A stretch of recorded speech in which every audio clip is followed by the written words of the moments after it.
আল্লাহ বলেছেন মানুষই জাহান্নামে যাবে, তো কেন যাবে? সূরা হুমাযার ভিতরে আল্লাহ বলেছেন দুইটি ঘটনা। সূরা হুমাযার ভিতরে আল্লাহ পবিত্র কোরআনে জাহান্নামীদের দুইটি বদগুণ বর্ণনা করেছেন। ওয়াইলুল লিকুল্লি হুমাযাতিল লুমাযা, ওয়াইলুল লিকুল্লি হুমাযাতিল লুমাযা আল্লাযী জামা'a মালান ওয়া আদ্দাদা। আল্লাহ বলেছেন যারা মানুষকে সামনে অপমান করে দেয়, যারা মানুষের পিছনে যারা গীবত করে বেড়ায়, তার মানে গীবত কাকে বলা হয়? অনুপস্থিত ব্যক্তির যারা আলোচনা করবে, সমালোচনা করবে, একেই যেন গীবত বলা হয়। আমি আপনাদের সম্মুখে 2 ঘন্টা 1.5 ঘন্টা ধরে আলোচনা করলাম। আব্দুল কাইয়্যুম আলোচনা করতে করতে কোথায় যেন মিস্টেক হয়ে যেন কোন ভুল হয়ে গেল। আমার ভুল যেন আমাকেই যেন বলতে হবে, কেননা বিশ্ব নবীর হাদিস আবু দাউদ শরীফের 4918 নম্বর হাদিস, আল্লাহর নবী বলেছেন আল মুমিনু মিরাতুল মুমিন, এক মুমিন অপর মুমিনের জন্য আয়না স্বরূপ, এক মুমিন অপর মুমিনের জন্য আয়না স্বরূপ। যখন আপনি আয়নার সম্মুখে দাঁড়াবেন তখন আপনার মুখে দাগ লেগে আছে, কোথায় কি লেগে আছে না তো আয়না যেন আপনাকে বলে দিবে, আমাকে বলবে না।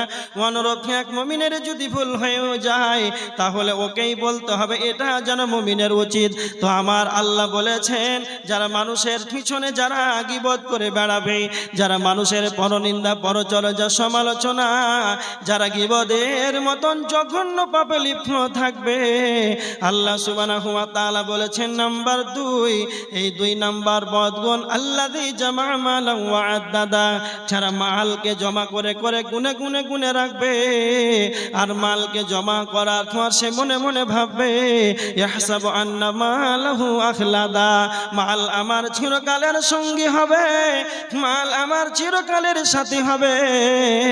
তবে কি তোমার ব্রেন, তোমার বিবেক তোমাকে একবার তোমাকে তোমার চেতনা খুলে দেয় না? একদিন এই ধন সম্পদের মালিক তোমার দাদা ছিল, একদিন এই মাল ধন সম্পদ ছিল তোমার দাদার, তোমার দাদা মরে হয়ে গেল তোমার বাবার, যেই দিন তোমার বাবা মরে গেল হইল তোমার, যেই দিন তুমি মারা যাবে তোমার সন্তান সন্তানাদি জানো এই মালের ওয়ারিস যেন হয়ে যাবে, তোমার মাল যেন ভাগ করে নিবে। তবে তোমার মাল তোমার দাদু জানো 150 বিঘার জমির মালিক ছিল, 50 লক্ষ টাকার মালিক ছিল। তোমার দাদুকে দেখো কবরে যেন নাঙ্গা হয়ে শুয়ে আছে, একটা সাদা কাফন পরে যেন সেই কবরে গিয়েছে, আজ আর সেই কাফনটা নাই। তোমার আব্বা 20 লক্ষ টাকার মালিক ছিল, তোমার আব্বা তোমার দাদুর 30 বিঘা জমির ভাগ পেয়েছিল। দেখো তোমার দাদু তোমার আব্বা জানো একটা টাকা খবর নিয়ে যেতে পারেনি, তারপরে তুমি কেন মনে মনে ভাবো ইয়াহসাবু আন্না মালাহু আখলাদা, মাল আমার চিরকালের সঙ্গী হবে, মাল আমার চিরকালের সাথী হবে। তো আল্লাহ বলছেন কাল্লা, কখনো নয়, লা ইউমবাদান্না ফিল হুতামা, চিরেই তাদেরকে হোতামা নামক জাহান্নামে নিক্ষেপ করা হবে। তাই হোতামা নামক জাহান্নামটা কেমন, এই হোতামা নামক জাহান্নামটা কত কঠিন, এই হোতামা নামক জাহান্নামটা কত লিলিহান শিকা, কত কষ্টদায়ক। আল্লাহ বলেছেন এই হোতামা নামক জাহান্নামটি হলো নারুল্লাহিল মুকাদা, সেটা হলো আমার প্রজ্বলিত আগুন। দুনিয়ার বুকে এইগুলো আমরা আগুন ব্যবহার করে, এইগুলো আগুন হলো আপনার আমার জ্বালানি আগুন, আপনার আমার জ্বালানি আগুনে এই আগুনের চাইতে জাহান্নামের আগুন 69 ভাগ যেন তেজ বেশি আছে। আল্লাহ বলছেন সেই লিলিহান শিখা হোতামা সেটা হলো আমার জ্বালানি আগুন, দুনিয়ার আগুনের চাইতে ৭৭ গুণ বেশি তেজ। একটা কথা মনে রাখবেন, এইখানে আমার ডান দিকে কাঠ, কয়লা, পেট্রোল, ডিজেল, কেরোসিন নিয়ে আসেন, এই জায়গাতে একটা আগুনকে বানান। এই আগুনের ভিতরে যদি একটা জীবিত মানুষকে যদি ফেলে দেওয়া হয় তাহলে সেই আগুনের ভিতরে তার প্রথমে যেন চামড়া পড়বে, তারপরে তার মাংসটা পড়বে, তারপরে যেন তার হাড়টা পড়বে।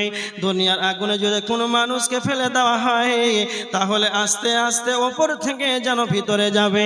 কথা মনে রাখেন, যেই দিন হোতামা নামক জাহান্নামে কোনো মানুষকে ফেলে দেওয়া হবে, তখন আল্লাহ বলছেন, আল্লাহ নিজেই বলেছেন পবিত্র কোরআনের আয়াত সূরা হুমাযা, যখন হোতামা নামক জাহান্নামে কোনো মানুষকে ফেলে দেওয়া হবে রে, আল্লাতী তাতলিউ আলাল আফিদা, যা হৃদয় পর্যন্ত গ্রাস করবে।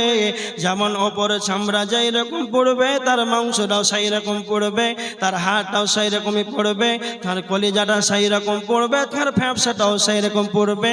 আল্লাহ নিজেই বলেছেন আল্লাতী তাতলিউ আলাল আফিদা, যা তার হৃদয় পর্যন্ত গ্রাস করবে।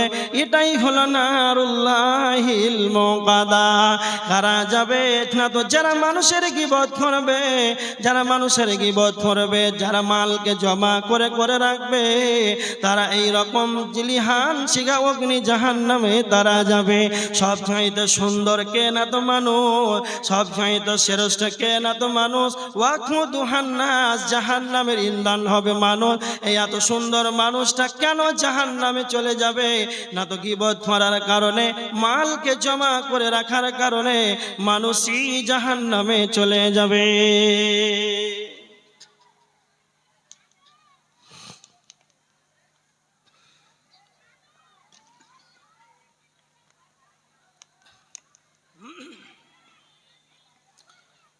মানুষ গীবত করে, মানুষের সমালোচনা করে, একে অপরের বদনাম করে। এই রকম বদনাম, গীবত, পরনিন্দা করার কারণে মানুষ জাহান্নামে চলে যাবে। খুব ভালো করে মাথায় রাখেন, মানুষ এত সুন্দর মানুষটা জাহান্নামে চলে যাবে। শুধু আপনাকে পয়েন্টগুলো বলছি কেন যাবে, শুধু একটু মাথায় রাখেন। কোরআনের আয়াত সূরা নাজিয়াতে আবার দুইটি আল্লাহ বলেছেন, সূরা নাজিয়াতের ভিতরে দুইটা কারণে মানুষ জাহান্নামে চলে যাবে। সেই দুইটা কি? আল্লাহ বলেছেন, ফাআম্মা মান তাগা ওয়া আসারাল হায়াতাদ দুনিয়া, যারা আল্লাহ দ্রোহী হবে, সীমা লঙ্ঘনকারী হবে, যারা আল্লাহর বর্ডারকে যেন ক্রস করে চলবে, সীমা লঙ্ঘনকারী, যারা আল্লাহর হুকুমকে অমান্য করবে, যারা আল্লাহ সীমা লঙ্ঘনকারী হবে, তারা জাহান্নামে চলে যাবে। দুই নাম্বার আল্লাহ বলেছেন, ওয়া আসারাল হায়াতাদ দুনিয়া, যারা দুনিয়াকে বেশি বেশি করে অগ্রাধিকার দেবে, তারা জাহান্নামে চলে যাবে। কিসের এত হাল্লা হয়েছে জি? 10 হাতের একটা বাঁশ নিয়ে যান, 2-4 জন মিলে।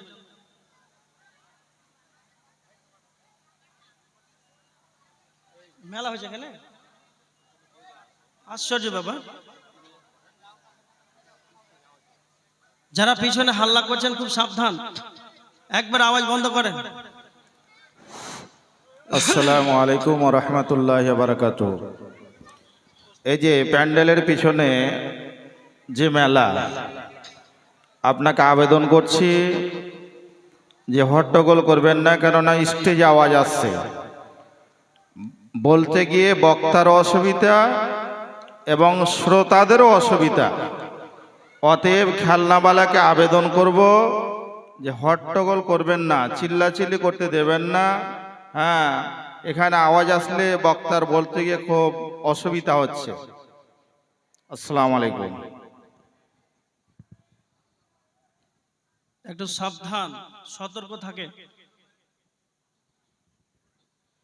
যারা মেলাতে দোলনা আর কিছু হেন তেন এগুলো তো ওরা বসালছে, আর আপনারা শুধু 2 চোখ দিয়ে চশমা দিয়ে দেখেছেন নাকি?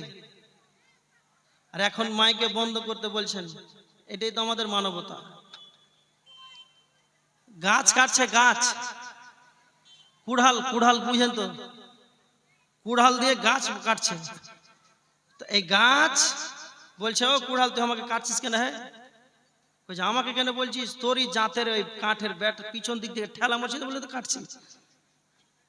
সভাপতি বলছে যে মেলা বন্ধ করেন, দোলনাটা আস্তে করেন। তো ওদের তো কমিটি বলে বসালছে, ওরা দেখেছে, তো এখন ও ওকে কাটাচ্ছে, তখন আমি কি করবো, সভাপতি কি করবে? তো ভেবে কিছু পাওয়া যায়। কমিটি আর দলনাওয়ালা ওরা ঠিক আছে, তো এখন আমাদের মাইকে বলে কোনো লাভ আছে? ওই গাছ আর কুড়ালের মতন হলো, কাটাকাটির মতন। যাই হোক, আওয়াজটা বন্ধ করেন, তারপরে হালাল হারামের ফতোয়া আর পরবর্তী জালসাতে হবে। এখন জায়েজ নাকি? এখন আসতে করলেই জায়েজ হয়। এবার দেখেন, আমার দিকে লক্ষ্য করেন, মানুষ জাহান্নামে চলে যাবে, তবে কেন যাবে? যারা দুনিয়াকে বেশি বেশি করে অগ্রাধিকার দিবে। এদিকে আমার দিকে দেখেন, পৃথিবীতে এমন মানুষ নাই যারা দুনিয়াকে সর্বদা চলাফেরা কাজ কর্ম সর্বদা 24টা ঘন্টা আর দুনিয়া দুনিয়া দুনিয়া নিয়ে পড়ে আছে। অনেক মুসাল্লি আছে, অনেক বেনামাজি আছে, আজান হচ্ছে, সালাত চলছে, চায়ের দোকানে আছে, বাজারে খেতে কর্মে কাজে ব্যস্ত, মানে দুনিয়া নিয়ে পাগল হয়ে আছে, আত্মহারা হয়ে আছে। আখেরাত বলে আর কোনো টেনশন নেই। একটা হাদিস আপনাকে বলি, খুব ভালো করে মাথায় রাখেন। হাদিসটা রয়েছে ইবনে মাজাহ 4259। ইবনে উমর রাদিয়াল্লাহু তাআলা আনহু বর্ণনা করেছেন, আল্লাহর নবীর কাছে একজন সাহাবী আনসারীদের এক ব্যক্তি আল্লাহ রাসূলকে এসে বলছেন, আল্লাহর নবী, ফাআইয়ুল মুমিনিনা আকিয়াসু, সবচাইতে বুদ্ধিমান মুমিন কে? আল্লাহ নবী সাল্লাল্লাহু আলাইহি ওয়াসাল্লাম বললেন, আকসারুহুম লিল মাউত যিকরা, যেই ব্যক্তি বেশি বেশি করে মরণকে নিয়ে ভাববে সেই ব্যক্তি হচ্ছে পৃথিবীতে সবচাইতে উত্তম মুমিন। আপনাদের এই গ্রামে আর পাড়া গ্রামে মহল্লাতে বাজারে ঘাটে যেখানে একটা মানুষ, বার্ধক্য মানুষ, বয়স হয়েছে, মরণটাকে নিয়ে ভাবছে, রাস্তাতে ঘাটে সুবহানাল্লাহ, আলহামদুলিল্লাহ, আল্লাহু আকবার, জিকির আজকার তাসবিহ তাহলিল এই নিয়ে ব্যস্ত। এইরকম ভাবে যদি রাস্তাঘাটে দোয়া বলে আর যায়, তোকে মানুষ চালা ভাবে না বোকা ভাবে? আপনার আমার চোখে ইয়ং ছেলেরা তো মানে মানুষই ভাবে না, বুড়া মানুষ কি এগুলো বলছে? আল্লাহর রসুলের কথা, যে ব্যক্তি সবচাইতে বুদ্ধিমান ইমানদার হবে, চালাক হবে, সে সর্বদা মরণকে নিয়ে টেনশন করবে, ভাববে, মরণকে নিয়ে বেশি বেশি মরণকে নিয়ে ভাববে। বিশ্বনবীর হাদিস, তিরমিজি 2307, হাদিসের রাবি বর্ণনাকারী হযরত আবু হুরায়রা, আল্লাহ রাসূল বলছেন, আকসিরু যিকরা ইয়ানিল মাউত, তোমরা বেশি বেশি করে মরণকে স্মরণ করো। কেন? আল্লাহ রাসূল বলছেন, যদি তোমরা মরণকে বেশি চিন্তাশীল হও, মরণকে নিয়ে যদি তোমরা বেশি ভাবো, হাদিমিল লাযযাত, তো দুনিয়ার চাকচিক্যন, ঐশ্বর্যবাণী, দুনিয়ার মজা, দুনিয়ার স্বাদ সমস্ত কিছুই ধ্বংস হয়ে যাবে। কথা বুঝতে পারলেন? একটা মানুষ যখন দুনিয়া দুনিয়া দুনিয়া নিয়ে পড়ে থাকে, যখন আখিরাতকে ভুলে যায়, আর যখন দুনিয়ায় বেঁচে থাকাকালীন আখিরাতকে বেশি স্মরণ করে, যখন দুনিয়াতে বেঁচে থাকাকালীন আখিরাতকে বেশি স্মরণ করে, ও ব্যক্তির দুনিয়া আর ওকে ভালো লাগে না। একজন সাহাবী ছিলেন হাসান বাসারি। হাসান বাসারি বলছে, হারিস বিন মালিক একজন সাহাবী, তিনি দুনিয়াকে ভালো লাগছিল, তাই দুনিয়ার একবারই চয়েস না। আল্লাহ রাসূলকে এসে বলছেন, একদিন আল্লাহ রাসূল বলছেন, হারিস বিন মালিক, তোমার সকালবেলাটা কিভাবে কেটেছে বলো? তিনি বলছেন যে আমার প্রকৃত মুমিন হিসাবে কেটেছে। আল্লাহ রাসূল বলছেন, হারিস, প্রত্যেকটা কথার হাকিকাত সত্যতা থাকে, তুমি নিজেকে একবারে ইমানদার বলে দাবি করছো, এর ঘটনাটা কি? তখন তিনি বলছেন যে আমাকে দুনিয়া ভালো লাগে না, 2 রাত জেগে ইবাদত করি, রাত জেগে জেগে ইবাদত করি, আর বেশি সিয়াম পালন করি, এই জন্য আমাকে দুনিয়া ভালো লাগে না। এক কথায়, যারা দুনিয়াকে ভালো লাগবে না, যখন আপনি মরণকে স্মরণ করবেন, তখন আপনার ইবাদতে মনোযোগী হতে পারবেন। এবার দেখেন, বিশ্বনবীর হাদিস দ্বারা প্রমাণ হলো, সবচাইতে বুদ্ধিমান কারা? না তো যারা বেশি বেশি মরণকে স্মরণ করবে। 2 নাম্বার, আল্লাহর নবী বলেছেন, দুনিয়ার বুকে বেঁচে থাকাকালীন আখিরাতের জন্য অগ্রিম আমলকে রেডি করে নেবে, সেই ব্যক্তি হলো পৃথিবীর বুকে সবচাইতে বুদ্ধিমান মুমিন। আর পৃথিবীর বুকে সবচাইতে দুর্ভাগ্যবান কারা? যারা দুনিয়া নিয়ে পড়ে থাকবে, যারা দুনিয়া দুনিয়া বাড়ি গাড়ি টাকা পয়সা ধন সম্পদ এই উপার্জনের জন্যই যারা ব্যতিব্যস্ত হয়ে পড়বে, এরা হলো পৃথিবীর পৃথিবীর বুকে সব চাইতে হতভাগা। তো আপনি মনে মনে ভাববেন, যারা দুনিয়া চাইছে তাদের অট্টালিকা, বাড়ি গাড়ি, পাঁচতলা, এসি, ফ্রিজ, সিডি আরো বেশি হচ্ছে। হ্যাঁ, এটা হবে। পবিত্র কোরআন আল্লাহ বলেছেন সূরা আল ইমরানের 145 নম্বর আয়াত, আল্লাহ বলেছেন ওয়া মান ইউরিদ সাওয়াবাদ দুনিয়া নুতিহি মিনহা ওয়া মান ইউরিদ সাওয়াবাল আখিরাতি নুতিহি মিনহা। আল্লাহ বলছেন যারা দুনিয়ার বিনিময় কামনা করবে আমি আল্লাহ তাদেরকে দুনিয়া দান করব, যারা আখিরাতের বিনিময় কামনা করবে আমি আল্লাহ তাদেরকে আখিরাত দান করব। কিন্তু আল্লাহ বলেছেন যারা শুধুমাত্র দুনিয়া দুনিয়া নিয়ে পড়ে থাকবে ওয়া মা লাহু ফিল আখিরাতি মিন খালাক, তাদের আখিরাতে যেন কোনো অংশ মিলবে না। আল্লাহ বলেছেন যারা চালাক হবে, যারা ইমানদার হবে, যারা মুমিন হবে, যারা বুদ্ধিমান হবে আল্লাহর কাছে তারা যেন তিনখানা দোয়া করবে। আল্লাহকে বলবে রব্বানা আতিনা ফিদ দুনিয়া হাসানা ওয়া ফিল আখিরাতি হাসানা ওয়া কিনা আযাবান নার। তারা ইমানদার হবে, বুদ্ধিমান, মহান মনিবের কাছে এক নম্বর বলবে রব্বানা আতিনা ফিদ দুনিয়া, আল্লাহ আপনি আমাকে দুনিয়ার বুকে কল্যাণ দান করেন, দুনিয়ার বুকে হাসানা দেন, আল্লাহ আপনি আমাকে আখিরাতে হাসানা দেন। সব চাইতে বড় যেটা আপনার কাছে কামনা করি ওয়া কিনা আযাবান নার, আল্লাহ আপনি আমাকে জাহান্নাম থেকে নিষ্কৃতি দেন। তার মানে যারা তিনখানা দোয়া করবে আল্লাহ বলেছেন তারা আখিরাতে তাদের বিনিময় রয়েছে, আখিরাতে তাদের অংশ রয়েছে। আর যারা শুধুমাত্র এই দুনিয়া নিয়ে পড়ে থাকবে আল্লাহ বলেছেন ওয়া আসারাল হায়াতাদ দুনিয়া ফা ইন্নাল জাহিমা হিয়াল মাওয়া, যারা দুনিয়াকে বেশি অগ্রাধিকার দেবে তাদের ঠিকানা হবে জাহান্নাম। একটু মাথায় ভাবেন, দুনিয়াটা আল্লাহ নিজেই বলছেন যারা দুনিয়া চাইবে আমি তাদেরকে দুনিয়া দেব, যারা আখেরাত চাইবে আমি তাদেরকে আখেরাত দেব। আর আপনাকে আল্লাহ দুনিয়া দিয়েছে, বাড়ি গাড়ি অট্টালিকা পেয়ে আপনি এটা ভাববেন না যে আল্লাহ আপনার উপরে সন্তুষ্ট রাজি হয়ে আছে, এটা না, এটা না। বাড়ি গাড়ি, টাকা, ধন সম্পদ, পয়সা, মাল পেয়ে আল্লাহ আপনার উপরে রাজি, এটা কখনো ভাবিয়েন না। যদি খালে আপনি মসজিদে ফজরের জমাত চলছে আর আপনার সকাল হচ্ছে 8:30টায়, ঘুম ভাগে না, সলাতে আদায় করেন না, যাক সলাতে যাব না, 1 জন 5 জন 6 জন 10 জন এত বড় গ্রামে মুসাল্লি, আর আপনি নমাজ গেলেন না। এতগুলো মানুষ সারা রাত ঘুম পাচ্ছে সকাল পর্যন্ত 8টা পর্যন্ত, আপনি যে সলাতে যেতে পারলেন না, এটা মনে ভাবিয়েন না আল্লাহ আপনার উপরে নারাজ আছে, আল্লাহ আপনাকে কবুল করেনি। আপনি আল্লাহর কাছে হেদায়েত চান যে ওই 10 জন মসজিদে যেতে পারলো আল্লাহ আপনি আমাকে ওদের সঙ্গে কবুল করেন। হ্যাঁ, সূরা ফাতিহাতে আমরা কি পড়ি? আল্লাহ ইয়াকা না'বুদু ওয়া ইয়াকা নাস্তাইন, একমাত্র আপনার ইবাদত করি, আপনার কাছে সাহায্য চাই। কি চাই? ইহদিনাস সিরাতাল মুস্তাকিম, সরল পথ দেখাও। কাদের পথ?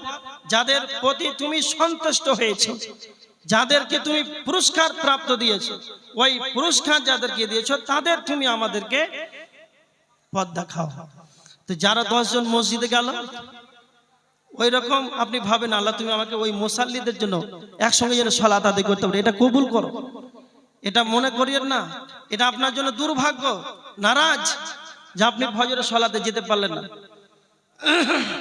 একটা কথা মনে রাখেন, এখানে আপনাকে একটা পয়েন্ট দিলাম যে যারা দুনিয়াকে বেশি অগ্রাধিকার দিবে তাদের ঠিকানা হবে জাহান্নাম। আর কিসের কারণে মানুষ জাহান্নামে চলে যাবে? 3খানা আপনাকে পয়েন্ট দিচ্ছি, ভালো করে মাথায়, 3টা পয়েন্ট আপনাকে দিচ্ছি। সেই 3টা কি? তিরমিজির হাদিস 2574 নম্বর হাদিস, হযরতে আবু হুরায়রা রাদিয়াল্লাহু তাআলা আনহু তিনি বর্ণনা করেছেন, বিশ্বনবী বলেছেন কাল কিয়ামতের ময়দানে যেই দিন জাহান্নামকে আনা হবে, জাহান্নামকে যেই দিন আনা হবে, ইয়াখরুজু উনুকুন মিনান নারি ইয়াউমাল কিয়ামা, জাহান্নামের সেই দিন একটা মাথা বের হবে, জাহান্নামের একটা গর্দান বের হবে। বিশ্বনবী বলেছেন লাহু আইনানি তুবসিরানি ওয়া উযুনানি তাসমাআন। আল্লাহর নবী সাল্লাল্লাহু আলাইহি ওয়াসাল্লাম বলেছেন জাহান্নামের দুইটা চক্ষু থাকবে, জাহান্নামের দুইটা কর্ণ থাকবে, জাহান্নামের দুইটা চক্ষু থাকবে মানে জাহান্নাম দেখতে পাবে, জাহান্নামের দুইটা কর্ণ থাকবে মানে জাহান্নাম যেন শুনতে পাবে। আল্লাহর নবী বলেছেন ওয়ালিসানুন ইয়ানতিকু, জাহান্নামের মুখমণ্ডল থাকবে, জাহান্নাম যেন কথা বলতে পারবে। জাহান্নাম কাল কিয়ামতের ময়দানে জাহান্নাম নিজেই বলবে ইয়াকুলু ইন্নী উকিলতু বিসালাসা, জাহান্নাম কাল কিয়ামতের ময়দানে বলবে আল্লাহ আমাকে জাহান্নামকে তিন শ্রেণীর মানুষদের জন্য আল্লাহ আমাকে জাহান্নামকে বানিয়েছে। এক নাম্বার জাহান্নাম বলবে বিকুল্লি জাব্বারিন আনিন, যারা পৃথিবীর বুকে যারা অহংকার করেছে সে অহংকারী জালেমগুলো কোথায়, সেই অহংকারী জালেমদেরকে আমাকে দাও, আমি তাদেরকে নিষ্পেষণ বানিয়ে দেব। যারা গরিব মানুষদেরকে দেখলে যাদের আত্ম অহংকার বেড়ে যেত, যারা পৃথিবীর বুকে দাম্ভিকতার সঙ্গে অহংকার করে বিচারণ করবে, আর এই সব অহংকারী জালেমদেরকে আল্লাহ কিয়ামতের দিন বলবেন, জাহান্নাম কিয়ামতের দিন বলবেন সেই সমস্ত অহংকারীগুলো আমাকে দাও, আমি সেই অহংকারী জালেমদেরকে নিষ্পেষণ বানিয়ে দেব।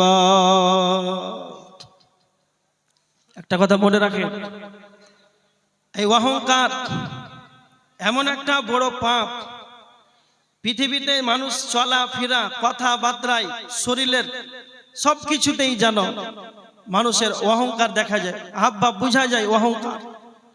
এই রকম যদি আপনার অহংকার যদি আপনার ভিতরে থাকে তাহলে আপনি মনে রাখবেন অহংকার করার কারণে, দাম্ভিকতা করার কারণে জাহান্নামে যেতে হবে। আর এই অহংকার এত বড় যে পাপ, আপনি অনেক অনেক অনেক নেকি করেছেন, অনেক নেকি করে করে একবারে পাহাড়ে পরিণত করে দিয়েছেন। কথা মনে রাখবেন, যেইগুলো বারুদ বারুদ যেগুলো দেশালের কাঠি আগালে থাকে, এই মশলা বারুদ যদি একটা বিশাল বড় পাহাড় থাকে সেই বারুদের, আর ওই পাহাড়কে ধ্বংস করার জন্য শুধু একটা দেশালের কাঠির আগুন যথেষ্ট, সামান্য আগুন সব পাহাড়ের মশলা বারুদ সব শেষ করে দেবে। এই অহংকার অনুরূপ একই, আপনি আমল করে করে করে গাদা গাদা আমল করে আপনার পাহাড়ে পরিণত করে দিয়েছেন। আর এই আমলে যদি আপনার অহংকার হয়, আর অহংকার যদি আপনার ভিতরে চলে আসে তাকাব্বুর, এই অহংকার করার কারণে আপনার সমস্ত আমল ধ্বংস হয়ে যাবে, এই অহংকার আপনাকে জাহান্নামে নিয়ে যাবে। সর্বপ্রথম পৃথিবীতে সর্বপ্রথম কে অহংকার করেছিল আপনারা কে বলতে পারবেন? সর্বপ্রথম অহংকার করেছিল ইবলিস। আচ্ছা, এর আমলটা কম ছিল? এর আমলটা কম ছিল, হাজার হাজার বছর আল্লাহর ইবাদত করত, আল্লাহর দাসত্ব করত, শুধু এতগুলো আমল শুধু অহংকার করার কারণে, এই তাকাব্বুরের কারণে ইবলিসের যতগুলো আমল শেষ, একবারে শেষ, কিছুই নাই, চিরদিন জীবনের মতো সে জাহান্নামী। একেই বলা হয় অহংকার। অহংকার যেমন ইবলিস করেছিল, তার জীবনের সমস্ত আমলই বরবাদ। ওই রকমই যদি আপনার কোটি কোটি আমল থাকে, যদি আপনার ভিতরে অহংকার চলে আসে তাহলে জাহান্নাম ছাড়া কোনো গতি নাই। নাম্বার 2, জাহান্নাম বলবে ওয়াবিকুল্লি মান দাআ মা'আল্লাহি ইলাহান আখার, জাহান্নাম বলবে কাল কিয়ামতের ময়দানে, জাহান্নাম বলবে যারা আল্লাহর সঙ্গে অন্য কাউকে অংশীদার করেছে, আল্লাহর সঙ্গে যারা অংশীদার বানিয়েছে, যারা কবরের কাছে মাথা নত করেছে, যারা মাজারের কাছে মাথা নত করেছে, এই সব যারা এক কথায় শিরকের মতন গুনাহ করেছে, সেই সমস্ত শিরকার নেওয়াগুলো কোথায়? আমাকে দাও, আমি জাহান্নাম যেন তাদেরকে নিষ্পেষণ বানিয়ে দেব। তার মানে মানুষই জাহান্নামে যাবে, তবে এই শিরকের মতো গুনাহ করার কারণে জাহান্নাম কাল কিয়ামতের ময়দানে হুঙ্কার মারবে, আমাকে দাও আমি জাহান্নাম তাদেরকে নিষ্পেষণ বানিয়ে দেব। নাম্বার 3, ওয়াবিল মুসাফিরিন, যারা চিত্র অঙ্কন করত, যারা ছবি অঙ্কন করত, এই সব চিত্রকার ছবি অঙ্কনকার নেওয়ালাকে জাহান্নাম বলবে আমাকে দাও আমি তাদেরকে যেন নিষ্পেষণ বানিয়ে দেব। কথা মনে রাখবেন, মানুষই জাহান্নামে যাবে, তবে অহংকার করার কারণে মানুষ জাহান্নামে যাবে রে, অহংকার করার কারণে মানুষ জাহান্নামে যাবে, শিরক করার কারণে মানুষ জাহান্নামে যাবে, চিত্র অঙ্কন করার কারণে মানুষ জাহান্নামে যাবে। স্পষ্ট হাদিস, সহিহ বুখারীতে আছে, মিসকাতে আছে। আল্লাহ রাসূল বলছেন, মান মাতা ইশরিক বিল্লাহি শাইয়া, যে ব্যক্তি মারা গেল শিরক করে, দাখালান না, তার ঠিকানা জাহান্নাম। ওয়ামান মাতা লা ইশরিক বিল্লাহি শাইয়া, যে ব্যক্তি মারা গেল শিরক না করে, দাখালাল জান্নাহ, সে ব্যক্তি জান্নাতি। সহিহ বুখারীর হাদিস 1237। জিবরাইলকে আল্লাহ রাসূল সুসংবাদ দিচ্ছেন। জিবরাইল আলাইহিস সালাম আল্লাহর নবীকে সুসংবাদ দিচ্ছেন, আল্লাহর নবী আপনার উম্মতের জন্য সুখবর, মান মাতা মিন উম্মতি লা ইশরিক বিল্লাহি শাইয়া দাখালাল জান্নাহ। আল্লাহ রাসূল বলছেন যে আমার উম্মতের ভিতরে যে ব্যক্তি মারা গেল শিরক না করে, কথা ভালো করে বুঝেন, আল্লাহর নবী সাল্লাল্লাহু আলাইহি ওয়াসাল্লাম বলছেন আমার উম্মতের ভিতরে যে ব্যক্তি মারা গেল শিরক না করে, দাখালাল জান্নাহ, সেই ব্যক্তি জান্নাত চলে গেল। সোজা কথা। আল্লাহ রসুলকে যখন জিবরাইল বললেন এই কথাটা, তখন আল্লাহ রসুল জিবরাইলকে আবার প্রশ্ন করলেন, কুলতু ওয়া ইন জানা ওয়া ইন সারাকা, জিবরাইল যদি এসে চুরি করে, জেনা করে, তারপরে কি জান্নাত চলে যাবে পাপ করার পর? তখন আল্লাহ রসুল সাল্লাল্লাহু আলাইহি ওয়াসাল্লাম জিবরাইল বলেন, আল্লাহর নবী ক্বালা ওয়া ইন জানা ওয়া ইন সারাকা, যদিও সে চুরি করে, জেনা করে, শিরক না করলে মারা গেলে জান্নাত। সোজা কথা। মুহাদ্দিসগণ এই হাদিসটাকে নিয়ে তারা ব্যাখ্যা দিয়েছেন, এটা আল্লাহর ইচ্ছা, যদি কোনো মানুষ শিরক করে, যদি কোনো মানুষ শিরক না করে, ওর কাবিরা, অনেক বড় বড় কাবিরা গুনাহ থাকতে পারে, আল্লাহ ওর কাবিরা সমপরিমাণ গুনাহ তাকে জাহান্নামে শাস্তি দিবেন, আর যদি আল্লাহ চান যে তাকে ক্ষমা করে দিবেন, তবে ক্ষমা করে দিতে পারে। আসসালামু আলাইকুম ওয়া রাহমাতুল্লাহি ওয়া বারাকাতুহু। মহিলাদেরকে বলছি, যারা এসছে অনেকে বসতে পায় না, তো আপনারা একটু এগিয়ে বসেন, এদিকে এগিয়ে বসেন, সামনে ফাঁকা আছে, পিছনে যারা আসবে তাদের বসার সুযোগ করে দেন। আপনারা এগিয়ে গিয়ে বসুন, তাহলে হয়ে যাবে, অসুবিধা হবে না। আসসালামু আলাইকুম।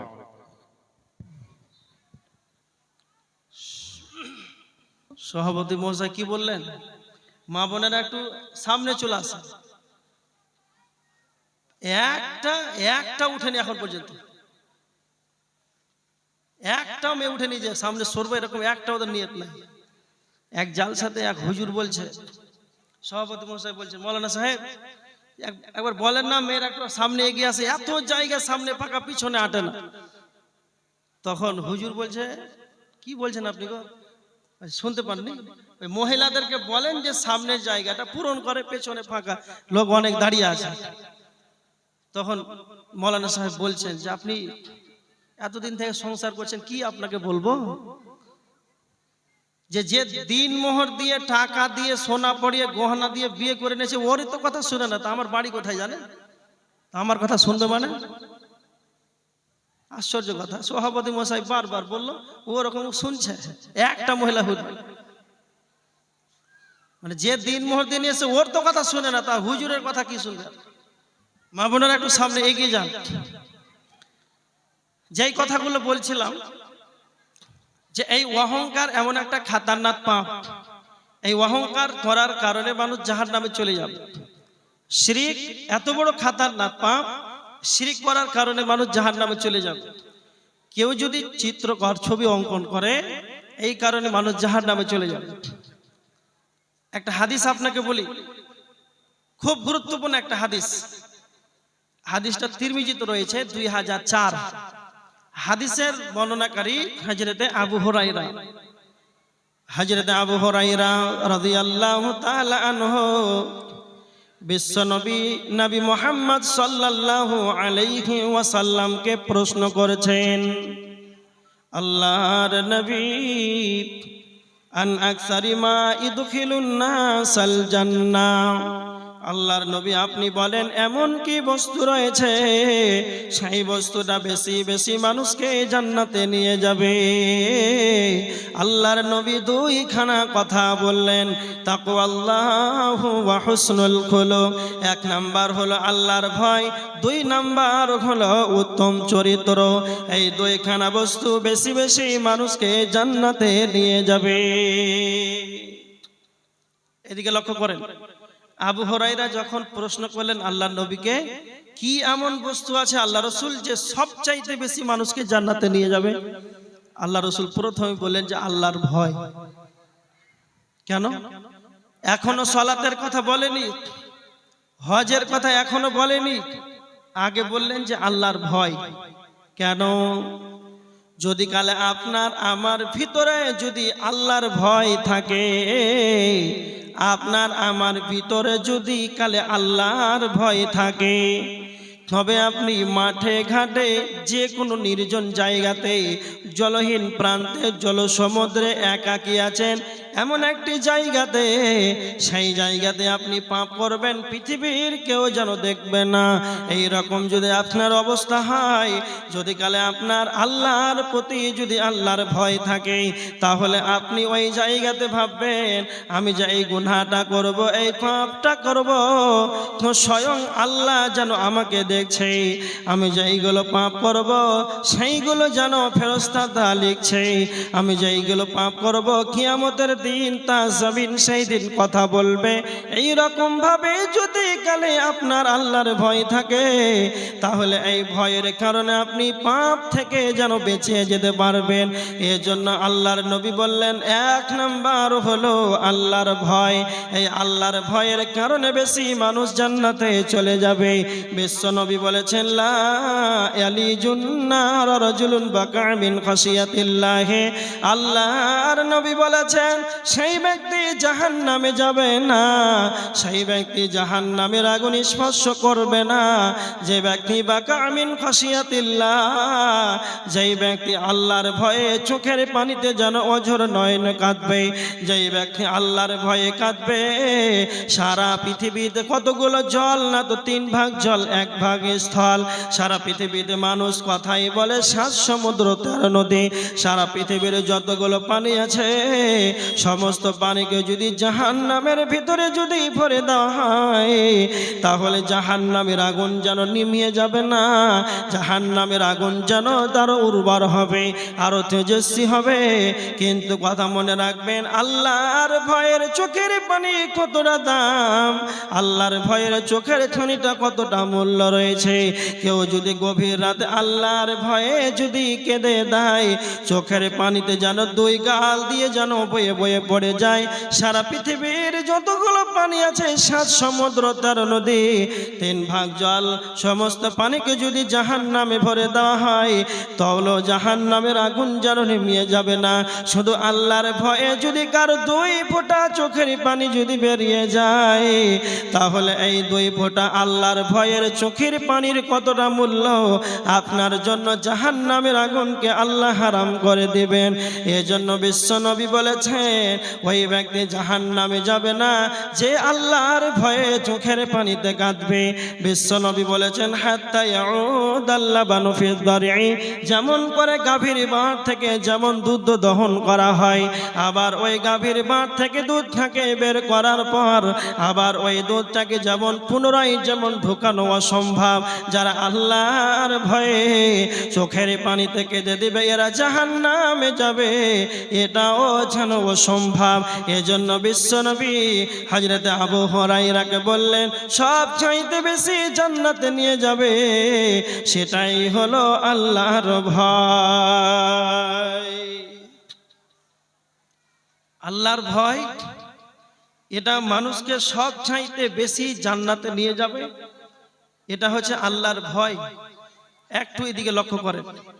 তারপরে আল্লাহ রাসূল সাল্লাল্লাহু আলাইহি ওয়াসাল্লাম আবু হুরায়রাকে বললেন যে উত্তম চরিত্র, এই উত্তম চরিত্র বেশি মানুষকে জান্নাতে নিয়ে যাবে। একটু লক্ষ্য করেন, আল্লাহ নবী সাল্লাল্লাহু আলাইহি ওয়াসাল্লাম সালাতের কথা, হজের কথা, যাকাতের কথা না বলে আগে বলছেন যে চরিত্রের কথা, চরিত্র ভালো করো। কেন বললেন? আচ্ছা আপনাকে একটা কথা বলি, এমন মানুষ আছে 5 ওয়াক্তের মুসাল্লি, নামাজ পড়ে, তাহাজ্জুদ পর্যন্ত পড়ে, তাহাজ্জুদ পর্যন্ত পড়ে,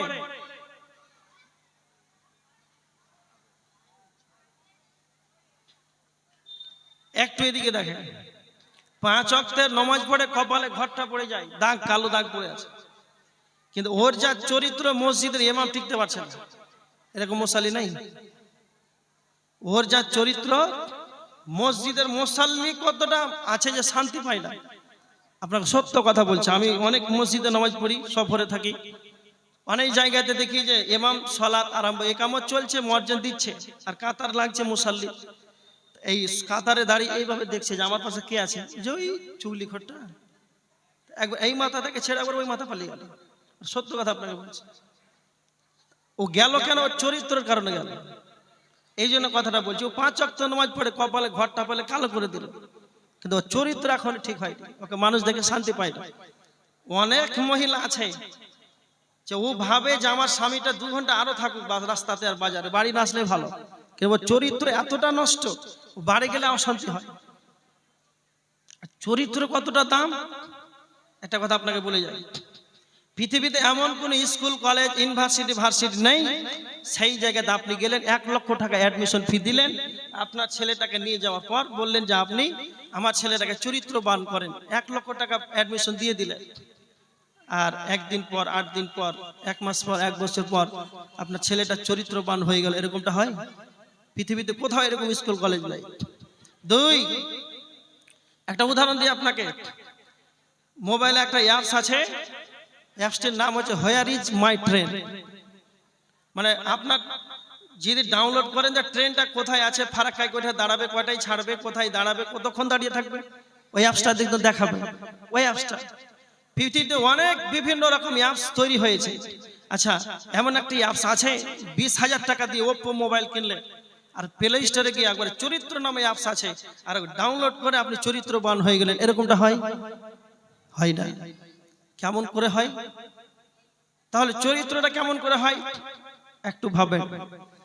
চরিত্র এমন একটা বস্তু, চরিত্র নিজেকে নিজে বানাতে হয়, চরিত্র নিজেকে নিজেই বানাতে হয়। খুব ভালো করে মাথায় রাখেন, যেই দিন থেকে আপনার ভালো মন্দ বুঝার ক্ষমতা হয়েছে, লোককে সালাম করছেন, মুসাফা করছেন, 5 ওয়াক্তের নামাজ জমাতে পড়ছেন, কমজোরকে সাহায্য করছেন, গরিবদেরকে খাবার দিচ্ছেন, মিসকিনকে খাবার দিচ্ছেন, অসহায় দেখাশোনা করছেন, এই রকম ভাবে আপনি নাষ্টলা গ্রামে একজন সৎ চরিত্রের মানুষ, সমাজ আপনাকে দেখছে আব্দুল সাত্তার খুব ভালো মানুষ, একজন চরিত্রবান যদি আছে তো আব্দুল সাত্তারই আছে, এরকম ভাবে নিজেকে চরিত্র বানাতে হয়। আর চরিত্র এত দামি বস্তু, শুধু আপনাকে একটা উদাহরণ দেব, দেখেন চরিত্রের দাম, এর দামটা কত, আর চরিত্র বা কেমন, শুধু এই পয়েন্টটা বোঝানোর জন্য আপনাকে বলছি। যেইগুলো 10 চাকা বড় বড় লরি ডাম্পার চলে, আপনারা দেখেছেন তো, এই 10 চাকা বড় বড় লরি যে ডাম্পার গুলো, হাওয়া কত থাকে গো? ড্রাইভার কেউ আছে? কত হাওয়া থাকে?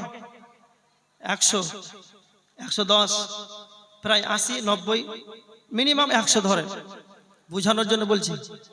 এই 100 হাওয়াকে ধরে রাখার জন্য 5 বছর ধরে মেহনত করে টায়ারকে আবিষ্কার করলো, তারপর দেখছে না হবে না, টিউব বানাতে হবে।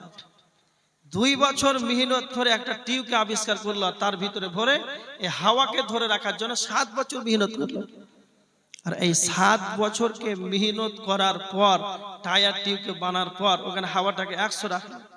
আচ্ছা আপনারা বলেন, এই 7 বছর ধরে মেহনত করে 100 হাওয়াকে ধরে রাখার জন্য, আর এই হাওয়াটাকে বের করার জন্য কয়টা লিক যথেষ্ট? আপনারা বলেন, হাওয়াটাকে বের করার জন্য কয়টা লিক যথেষ্ট? একটা হলেই যথেষ্ট। উদাহরণটা রাখেন, মাথায় রাখেন। এবার বলছি আপনাকে, চরিত্র এমন বস্তু নিজেকে নিজে বানাতে হয়, যেই দিন থেকে আপনার বিবেক, বুদ্ধি, উদ্দীপনা, জ্ঞান, চেতনা খুলেছে, সমাজের চোখে আপনি ভদ্র মানুষ, সৎ চরিত্রের মানুষ, সব কমজোরকে সাহায্য করছেন, মানুষ উঠা বসা লেনদেন একবার সব ঠিক আছে। এইভাবে আপনি আপনার চরিত্রকে বানাতে বানাতে বানাতে 50 বছর ধরে আপনি আপনার চরিত্রকে বানালেন। এত বড় দাড়ি, মাথায় টুপি, পাঞ্জাবি, এইরকম ভাবে চরিত্রকে বানাতে নাস্টল গ্রামবাসী বোঝায় হাজী আব্দুল সাত্তারের মতন চরিত্রবান মানুষ আর দুনিয়াতেই নেই। আর ওই হাজী সাহেব 50 বছরের মাথাতে একটা মেয়েকে নিয়ে বাঁশের গাছে তলে বাঁধে ধারে শুয়ে আসে, তখন বাজছে 6:30 মাগরিব পর। বুঝানোর জন্য বলছি, ভালো করে দেখেন। আচ্ছা ওই সময়টা যে শুয়ে আছে মাগরিব পরে, আচ্ছা সেই সময়ের বদনাম হবে না সেই ঘন্টাটার হবে, না সেই মিনিটের, না সেই দিনের, না সারা জীবনের চরিত্রটা নষ্ট হয়ে গেল? কি বলছেন আপনারা? এমন ধলাই দিল, বলছে ওর চরিত্র এতটা খারাপ, এতটা নষ্ট ওর চরিত্র, ওকে তো ছাড়লো না, ছেলে ওর বাপকে ছাড়লো, ওর বাপ তো এরকম ছিল, ওর বাপকে ছাড়লো না, বলছে ওর চরিত্র এমন খারাপ, ওর বংশ তো এরকম ছিল, তো ও কি করবে? তার মানে ওকে ছাড়লেন না, ওর বাপকে ছাড়লেন, ওর বংশকে ছাড়লেন, এর নাম হচ্ছে চরিত্র। বলছে ওর বংশ যদি একটা মানুষ ভালো থাকতো তাহলে মনে হয় ভালো হতো। তো চরিত্র আপনাকে বোঝানোর জন্য বলছি যে চরিত্র এমন বস্তু যে 50 বছর 60 বছর ধরে মেহনত করে আপনি আপনার চরিত্রটাকে বানাচ্ছেন, কিন্তু চরিত্রটাকে ধ্বংস করতে কিছুটা মুহূর্ত, এর নাম হচ্ছে চরিত্র।